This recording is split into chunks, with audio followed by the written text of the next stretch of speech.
Thanks very much for joining us. Good morning, everyone. My name is Nicholas Reid from Reid Corporate, and on behalf of Thunderbird Resources, ASX code THB, it's a great pleasure to welcome you to today's RRS Investor and Shareholder webinar.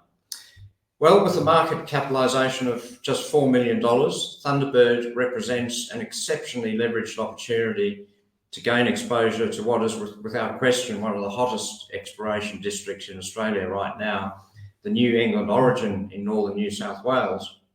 This region has been making headlines recently thanks to the activities of a number of nearby players such as Ventouras Resources, Coonenberry Gold and Trig Minerals. Last year, Thunderbird secured a highly prospective 618 square kilometre landholding in the heart of this district, including its Kookabookra and Rockvale projects. Notably, Rockvale sits immediately adjacent to Ventouras Hillgrove Gold Antimony project, and both of Thunderbird's projects contain numerous historical high-grade gold occurrences. The company recently commenced on-ground exploration and earlier this week announced some of the first results from those activities, development which certainly captured the market's attention. The company is also gearing up for its first drilling campaign, and we're very pleased to have Thunderbird's Executive Chairman, George Ventouras, join us this morning for the first time on RRS to tell us all about this exciting project and what's coming up in the coming months of what should be a very exciting year for Thunderbird. So, George, welcome. Thanks for joining us. It's great to have you this morning, and we're very excited to hear about Thunderbird. So please step us through. Before we get into the preso, just a reminder to everyone listening that we will take questions afterwards. So please use that Q&A tab on the right-hand side of your browser. Log your questions and George will be delighted to answer them. So George, welcome. Please take it away. Thanks, Nicholas. It's really exciting to be here, in fact. And as you said, it's the first time that I've been able to share Thunderbird's story and Thunderbird news. So it is exciting. It's exciting for the company. It's exciting for all people involved in the company. And yeah, we were very pleased to get these results out this week. But we'll run through the deck now. This has been released on the ASX, so you can look at it at your leisure. We won't get too bogged down in some of the slides, but because you can check those later on. But we'll try and cover off on the important parts of the presentation, and particularly what relates to the projects. So we'll flick through some of these slides quickly.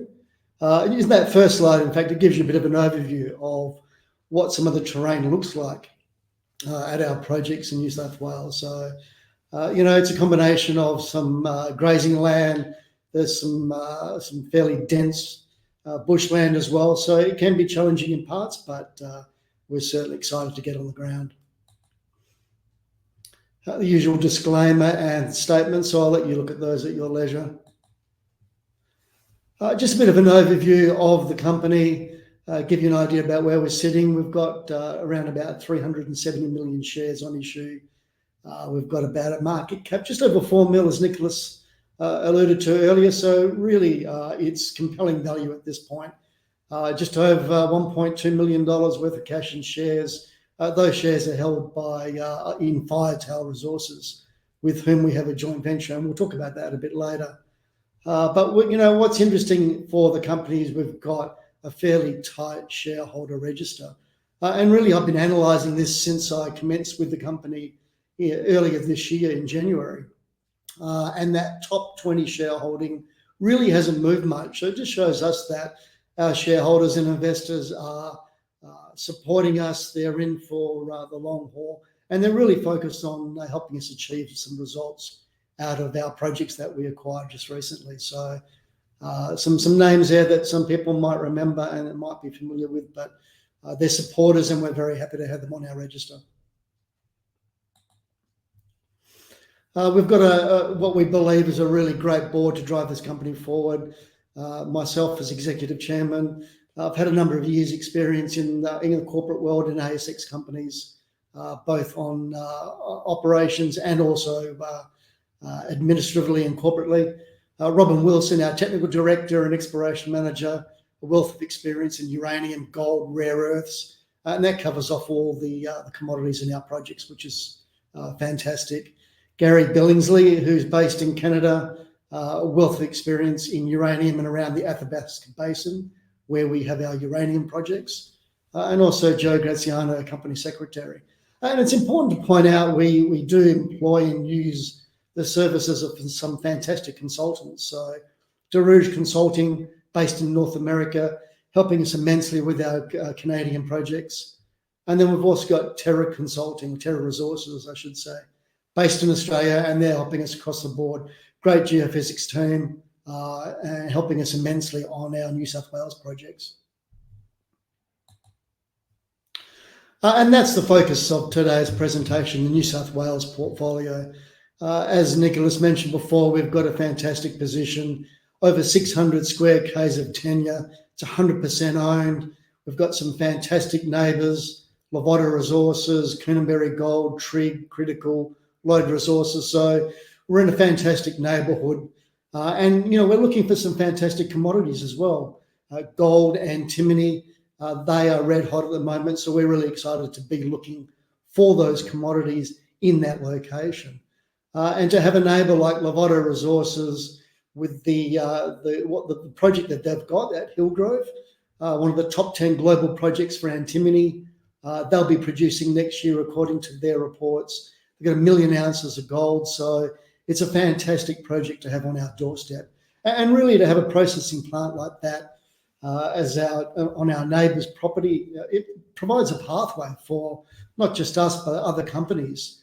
If we are fortunate enough to have a discovery, that might be a pathway that you can use for production. So to have that on our doorstep, it's fantastic for us.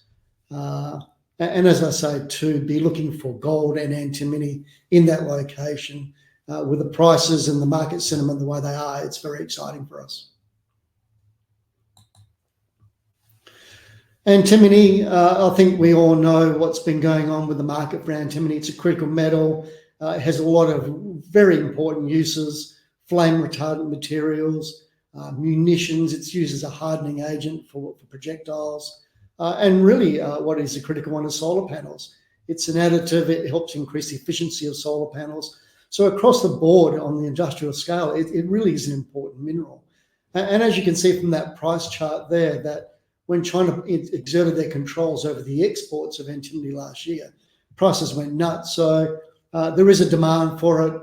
When you're looking at the 50% at least of global production coming out of China and Russia, and the geopolitical risks with some of those countries, it puts countries like Australia as producers in the box seat to be able to take advantage of not only the supply, but also those price levels. And look, I can say that when we were visiting in a conference earlier this year in North America, we were approached on the back of these projects, and we've got parties already interested for offtake of antimony. So it's a hot spot. People are looking, they're looking for the next producers, and we're right in the box seat to be able to take advantage of that if we're fortunate enough to have a discovery.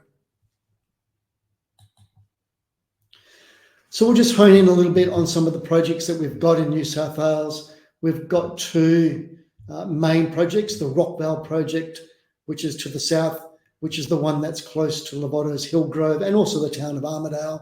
And we'll talk a little bit later about Kookabookra, which is a little bit to the north and probably to the east of a town called Glen Ennis. But Rockvale, it's a fantastic location, 100% owned, over 350 square k's of tenure. And as you can see, there's some fantastic historical results, some really important numbers in there, north of 70 grams per tonne of gold, over 4,000 grams of silver, and up to 18% antimony. So as a starting point, it's really compelling for us to be able to have those as starting points for our exploration. And when we acquired this project late last year, one of the first challenges we had was to go through and review all the historical information around these properties. And these areas have been explored since the late 1800s. So there was a raft of data, a raft of exploration results that we had to sift through to really focus on, putting forward some priority targets for us to explore. And as you can see from some of those results there, the starting point was really exciting. to have at least half a dozen prospects to get on the ground with before we look at all the other tenure was fantastic. So we can hit the ground running. We've got some fantastic numbers in there, and if we can find the source of these results, then we're off and running. I mean, these things just don't appear. They're there for a reason. The geology's there. We can't change the geology, but we know there's something interesting going on, and we'll certainly be looking for it. As you can see there, very close to Hillgrove, which is Lovato's project. Some interesting numbers, and we're really excited to finally get on the ground and do some work.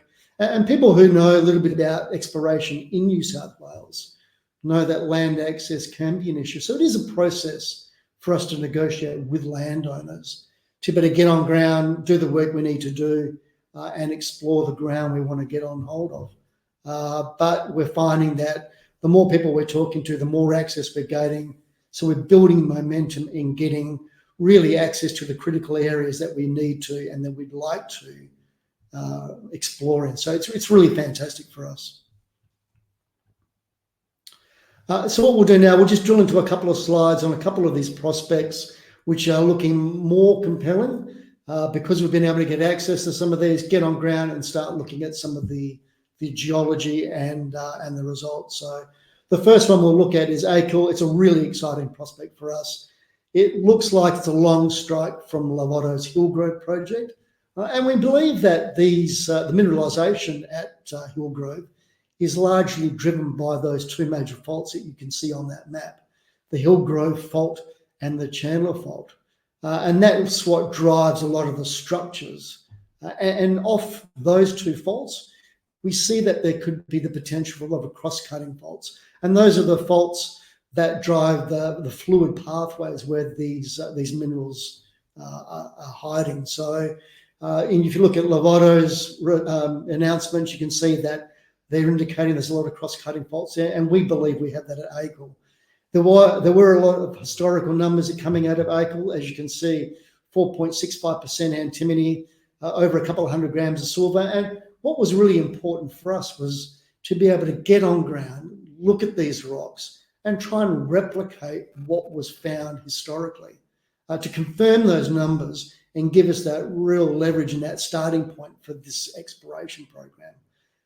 We got on ground, we had a look around, and as you can see, some really interesting and fascinating numbers there, 4%, 3%, 2% antimony, and some really high silver. So, the thought process that the Acle prospect is an extension or potential extension of the Hillgrove deposit, really starts to firm up. And, one thing I probably haven't touched on, which is really exciting and adds another element of prospectivity for our company, is that when you look through all these prospects and all this ground, there has been very little modern exploration.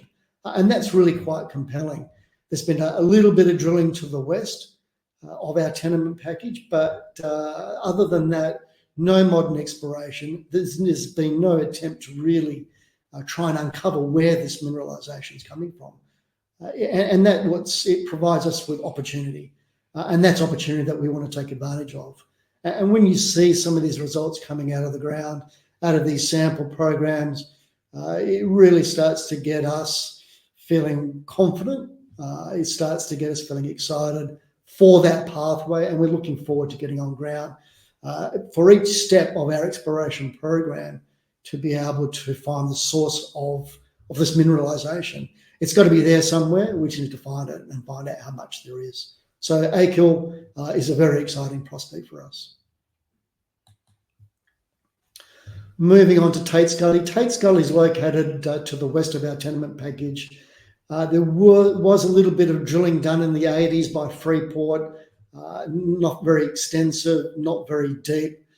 They got some smoke. There were some interesting numbers. In the drilling that they undertook, there was sulfides in every hole. There's pyrite, there's pyrrhotite, there's arsenopyrite. There's all these indicators of mineralisation. There were some interesting numbers, nothing too compelling in what they found, but they walked away from it surprisingly.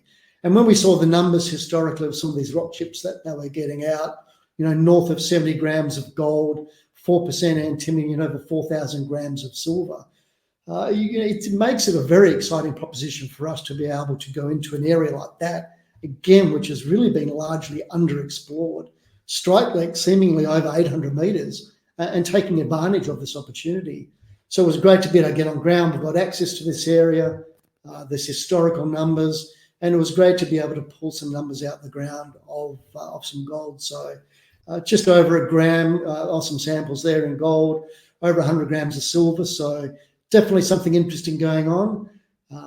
We need to check the geology. We need to do some more work on the ground, but there's certainly opportunity there, and that's another one of our priority targets. So for us, one of the areas we want to explore, we want to try and extend that 800 metres of potential strike, moving on an east-west trajectory, and really get some results through there. So we've got drilling open to us there.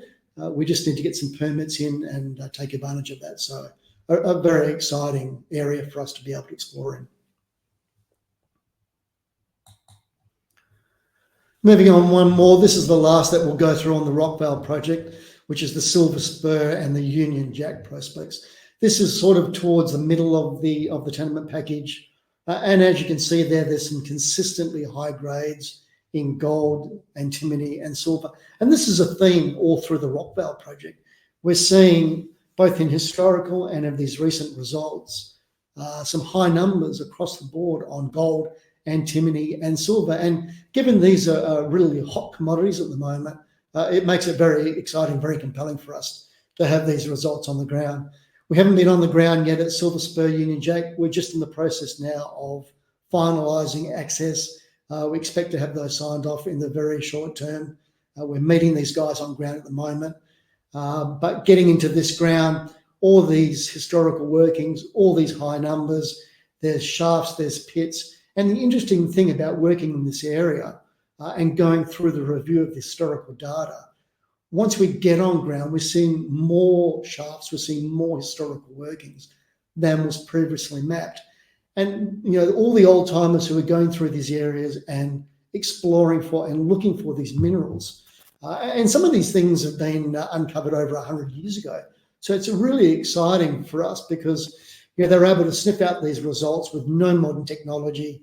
And for us to be able to go in on the back of that and start exploring at depth using modern technology and modern techniques is super exciting.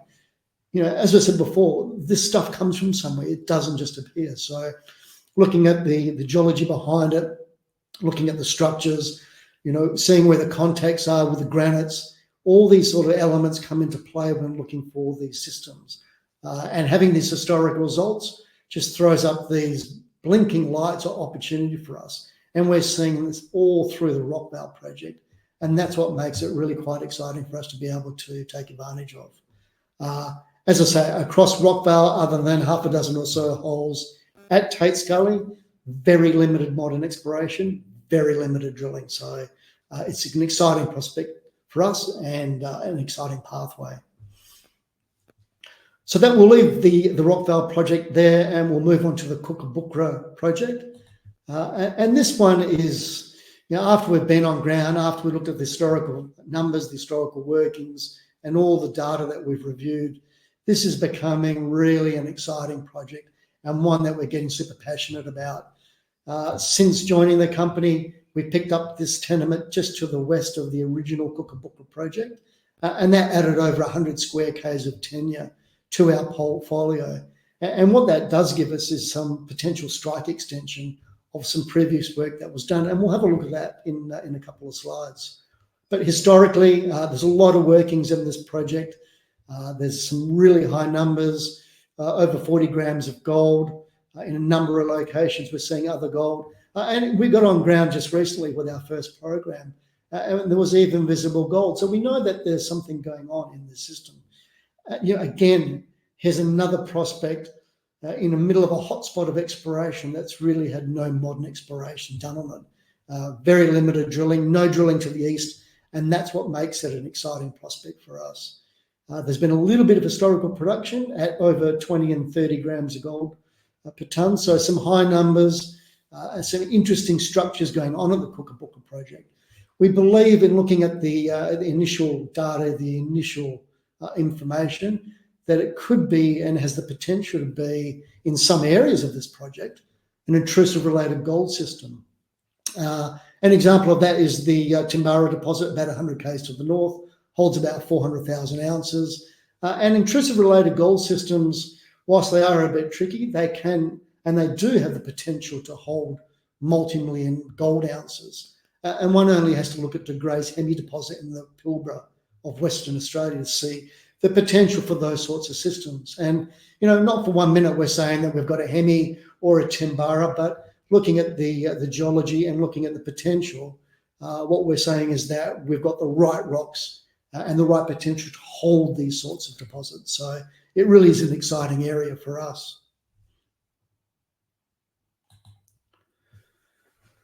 And here's some of the results of our first pass ground recon. As you can see, some really high numbers. And what seems to be happening at the Kookabookra project is we've got these reefs that are lining up on a north-south orientation, and they're stacking up from west to east. So what we're finding is a lot of fertile ground. There's a lot of mix match in the types of systems. So as I was mentioning before, that there is the potential for an intrusive related gold system to the west. But as we're moving to the east, the structures and the geology change. So there is the potential for quartz veining, orogenic. There's a whole lot of different geology going on. And we really need to spend more time on ground, do some geophysics, do some aeromag to really fully understand the different types of systems that we've got on this property. But what we do know is we've got gold there, and that's really exciting. Again, no modern exploration around this area, lots of historical workings. There's a sniff of antimony, there's a sniff of silver, but what we're seeing at Kookabookra is it's turning into a potential pure play gold project. And with some high numbers, in this last rock chip sample program, over 19 grams of gold and a smattering of other results, it's really becoming quite an exciting area for us, and one that's going to dictate a lot of our exploration focus moving forward. We know there's more there. It's a dense area. There's a lot of cover. So we need to really get in there and work the exploration ground to be able to get results out. So we'll be looking forward to bringing more results out of this area in the short term. I mentioned before that there has been a bit of drilling and two prospects a little bit to the west where there has been historical workings done. And this was not that long ago, this drilling. It was done by a private explorer, limited budget. There's only about 20 holes covering both of these prospects. And interestingly enough, he did hit some not high grade, but some good numbers. And that gives us some confidence. 17 meters at 0.43 grams. It's a really nice starting point. These holes were shallow. There weren't that many, and there is an opportunity for us to really explore this area and find out what's going on along strike. Things seem to be open at depth, and it's open in all directions, so we're looking forward to being able to do some more work here. And as we head towards our planned drilling programs, we believe that certainly at the Mannix prospect, that's the one to the south, therein lies an opportunity to be able to do some drilling there to uncover some potential mineralisation. As I said before, potential intrusive related gold system. These things can be big. You don't need a big area to have a huge system. Again, I'll point to De Grey's Hemi deposit. It's not a massive area. It's over 12 million ounces. So there is, in this area, potential. And what we've done, we've been back on ground in this area. We've done some more soil sampling, some rock chip sampling, and hopefully those results will be able to help us define where we're going to put some holes. So it's a really exciting area, a lot of unfinished business, and we're looking forward to being able to get on ground there. This was the drilling at the Mannix prospect, a little bit to the south. As I said before, there's certainly some smoke there, but we're looking for that fire, and we believe it's there. Some interesting numbers, a little bit of low grade, a couple of spikes of some higher grade, 4.4 grams, 1 meter at that, a meter at 3.42 grams in one of the holes. So there is some smoke. It's untested. It's the private explorer stopped because of funding. and we think that there's some more to be found. So we're looking forward to getting on ground and really taking advantage of that opportunity.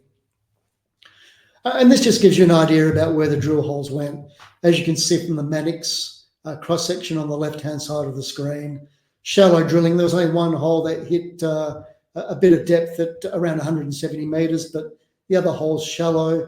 A lot of those holes ended in mineralisation, I should say. So it's untested at depth, and that's something that we can take advantage of.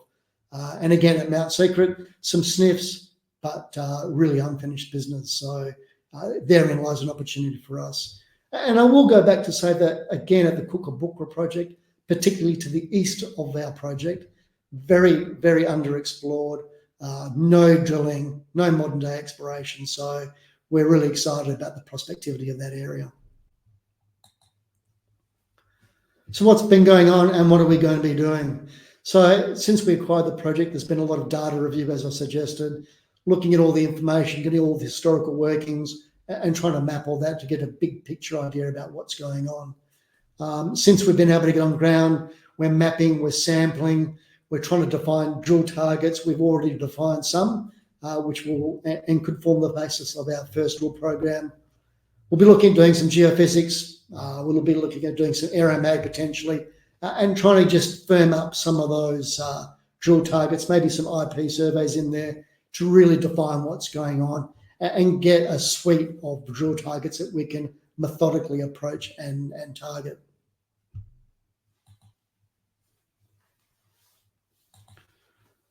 Lastly, and I'll touch on just very briefly because I know we're getting short on time, but in the portfolio we do have some other assets which are important, just to give a brief overview of, because the commodities they're involved in are certainly interesting.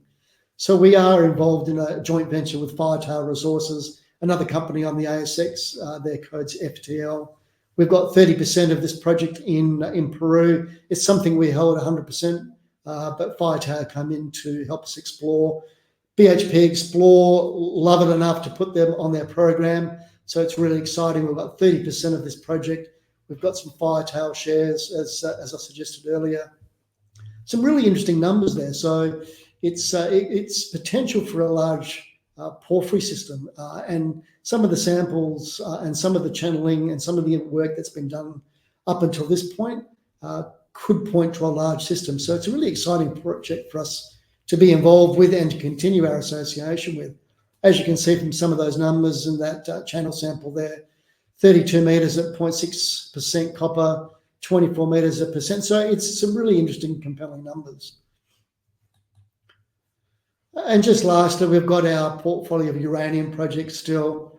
It's in the hotspot of uranium globally, the Athabasca Basin in Canada. Some fantastic projects there. We're a junior explorer. We can't do everything.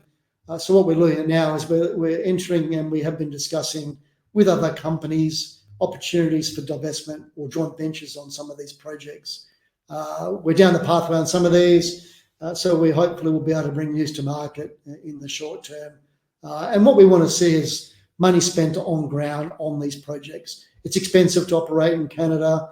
The winter season means you're going to close down, so the window of opportunity is quite small. So we really want to bring someone in to help us explore these. They're compelling, they're interesting. Some work's been done, again, unfinished business, but we can't do everything, and our focus is on New South Wales.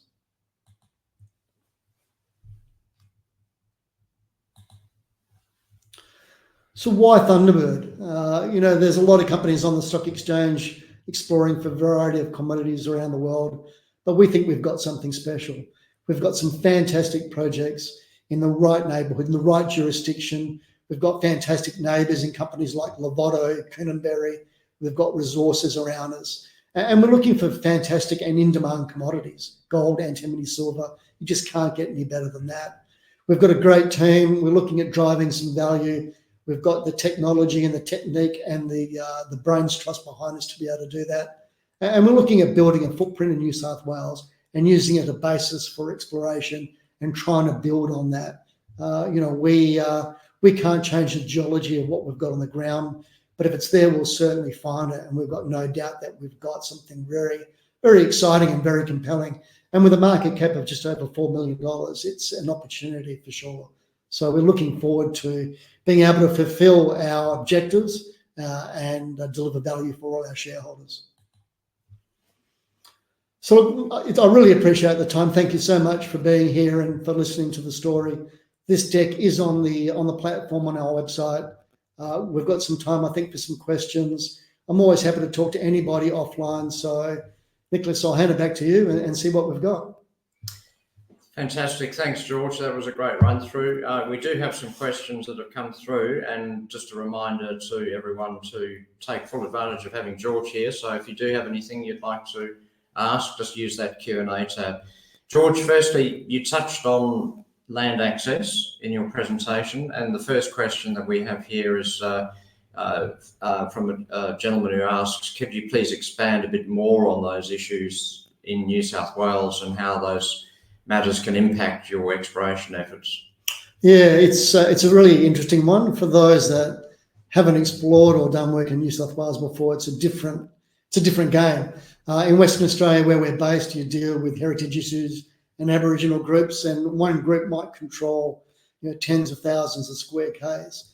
In New South Wales, you're dealing with farmers who have farms, anything from a few thousand square metres to multiple land holdings. And in our projects alone, we've probably got over, in total, probably over 50 or 60, if not more, farmers that we need to deal with. So what we need to do is we need to get on ground and talk to these people.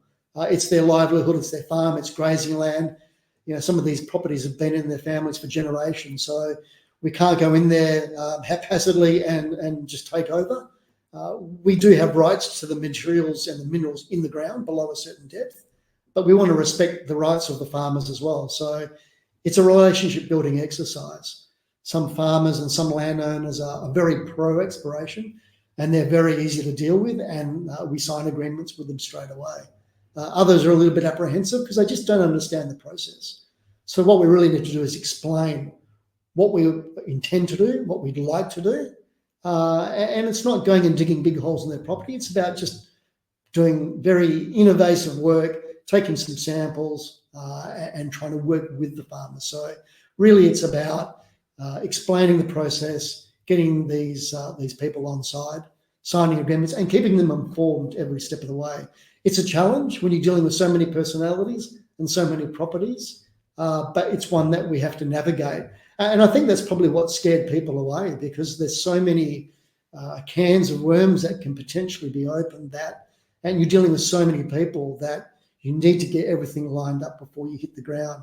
And really, since Thunderbird acquired these projects in November, it has taken us, with a bit of delay over Christmas, it has taken us this time to be able to get some momentum going with access. But now that we're on ground and now that people can see how we operate, what we do and how we do it, we're finding we're getting a lot more people across the line, a lot of more momentum, certainly up at Kookabookra, and Rockvale's falling in suit. So over the ensuing months, we think that we'll get a lot more people signed up and allowing us on ground.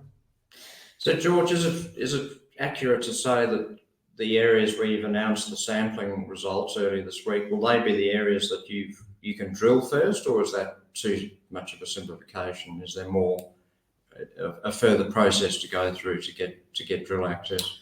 Some of the areas we've got access to now, we do have access for drilling. What we'll need to do for those areas is, as is typical, put applications into the minerals department to get drilling permits. But we do have areas right now that we can go on ground. If we had permits approved tomorrow, we could be drilling tomorrow. So we do have that access, but we don't want to just go and drill for the sake of drilling. When we drill, we want to make sure that we're drilling in the right location. So it does need a bit of work to be able to fill up those targets, to find those areas and really not so much cherry pick the right areas, but make sure that we're going to drill in the right location to get some results. So yes, look, we have got, in the areas we have been on ground, we do have some drilling access, and we're working on others in the background. Okay, great. Thanks, George. Just want to go to an email question that came in before we started. An investor just said, could you please comment on the company's funding position and how and when you're thinking about raising funds for the upcoming exploratory drilling at Kookabookra? Yeah, it's a really good question. Look, we're explorers, we're junior explorers, and explorers, we don't earn money, we spend money. And so we're reliant on investors providing us more money to be able to continue exploration. And they will only do that if we get good results. We think we've got a starting point. So what we've got at the moment is around 1.2 million of cash and shares. As I said before, we've got those firetail shares, and we've got no hesitation in crystallising some of those shares to get some money in the account to be able to continue with our exploration. I mean, unfortunately, that's the way junior explorers have to work. As I say, we spend it and we keep on spending it. That's the game. The game's the game, and we have to abide by that sort of protocol. But we know that with our investors, if we're doing good work and we're getting the results out the ground, they will allow us the opportunity of getting more money through raises and being able to continue with the projects. But look, we think we're funded, pardon me, at least for the next couple of months with that cash and those shares. We've got the uranium projects that we're looking to deal on, so that may well crystallise some as well. But, you know, at some stage, we will have to raise money. If we want to expand a drilling program, we will need to raise, and we'll go back to market at the right time, but it won't be today. Thanks, George. Next question online here is there any intention to pursue the copper prospect in North America during 2025? Yeah, it's a really interesting one. I mean, the prospect we've got, I presume that they mean at Surprise Creek. There were some grab samples at above 60% copper and some historic drilling with some really interesting numbers. You know, it's really compelling, and it could be really easy for us to go and do some work there. But, you know, I keep coming back to that point about focus. And I think as a company, we need to focus in one area, especially with the market cap the way we are and the size we are. We need to focus on one area and pull our resources into that area. But in saying that, we are talking to a group about potential joint venture for that region around Surprise Creek to be able to spend some money on the ground and, you know, hopefully deliver some exciting news for the company and for the market. But I don't think we'll be doing that solo. Excellent. Thanks, George. Just one final one here. It's a bit of a left field question online, but would a company rebrand perhaps assist with community relations in New South Wales? Because I guess Thunderbird sort of reflects the company's kind of Canadian origins, doesn't it? Yeah, look, Thunderbird, I believe, came about because the company was looking at a lithium project in Thunder Bay. And I think that's where the name came from. Look, I don't know. It has potential. I don't think the name's got any history in New South Wales because we're only just new entrants into that area. There was a name change about this time last year. Look, if we found a huge deposit in the middle of Rockvale, you know, we wouldn't be against rebranding, but I don't think it's on the agenda right now. You know, we don't want to be distracted by anything. Our focus is purely on exploration. We want to find the results. We want to find the deposit, and we want to find those millions of ounces of gold or those thousands of tons of antimony. And if we can find that and we've got that scale, then I'll happily rebrand to anything anyone suggests. Absolutely. Just a quick final one, George. Just in terms of the origins of these projects, it's a fantastic land position. How did the company come to access these projects? How did you get your hands on them? Yeah, look, it was before my time, but I believe this package was picked up by a private explorer, private geological team with a real interest in trying to locate underdeveloped assets. And they were looking and scouring through a lot of different properties. And when they saw Lovato's Hillgrove and they looked at the land around and saw that it was available and saw some of the historical numbers, I don't think they could quite believe that it was available. So they pegged as much as they could, also including that Kookabookra project to the north. And then through a third party, they approached Thunderbird and provided this opportunity, and one which obviously the company looked at, liked, and took advantage of. So that person or that group that vended these assets in have a percentage. They are believers. They want to see us do well, and they're fully supportive of what we're trying to do. Fantastic. Well, look, thanks very much. We appreciate your time, and thanks to everyone who tuned in, and thank you for your questions. And just a reminder to everyone that there will be a replay of this released in the coming hours later today, and we'll post it through the company's social channels and on YouTube and on all of the Reed Corporate and RRS channels as well. So, George, thanks for coming in and having a chat this morning. Thank you. It's great to be here, Nicholas. And we'll definitely get you back on as this project unfolds. Look forward to it. So thanks very much, everyone. There you have it.